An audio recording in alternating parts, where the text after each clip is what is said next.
Nous sommes aujourd'hui dans une cérémonie de lancement du programme de recherche qui porte sur l'utilisation de l'intelligence artificielle et de la modélisation hybride pour venir en appui à la surveillance épidémiologique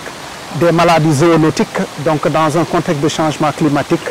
Un projet financé par le CRDI et l'Université de York pour 5 ans. Un projet dans lequel l'Université Cheikh Anta Diop,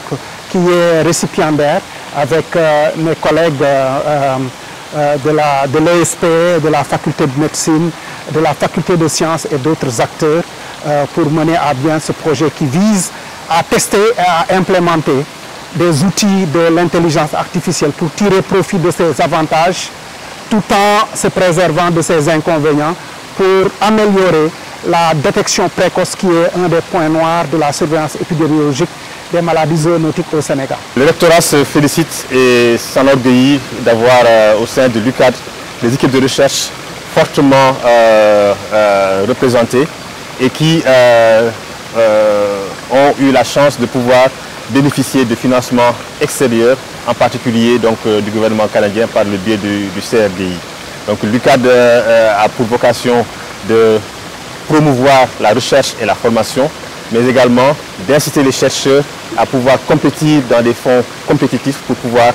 valoriser les compétences nationales, les compétences de l'Université Cheikh Anta Diop de Dakar. Et c'est dans ce sens que le rectorat félicite le professeur Sylvain Landry-Faye et toute son équipe d'avoir gagné ce projet, et le rectorat également s'engage à accompagner de façon très forte, aussi bien dans le domaine de la recherche, dans le domaine de la formation, mais également dans toute la partie administrative, cet important projet de recherche gagné par un collègue de l'Université Cheikh Anta Diop de Dakar. Les attentes de ce projet, c'est surtout une dimension participative, c'est-à-dire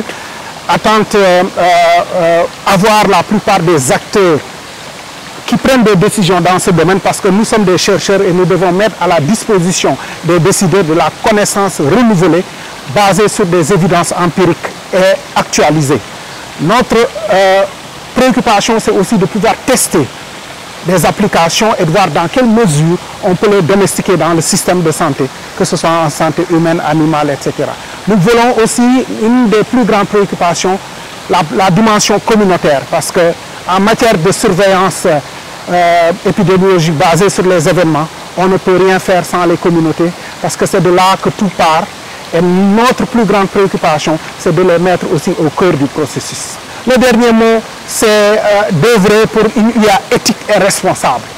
Éthique et responsable, qui respecte les droits humains, les valeurs, qui soit adaptée à nos contextes, à nos systèmes de santé, et qui puisse servir le développement, l'économie, tout en se préservant de certaines contraintes majeures. Donc voilà mon dernier mot.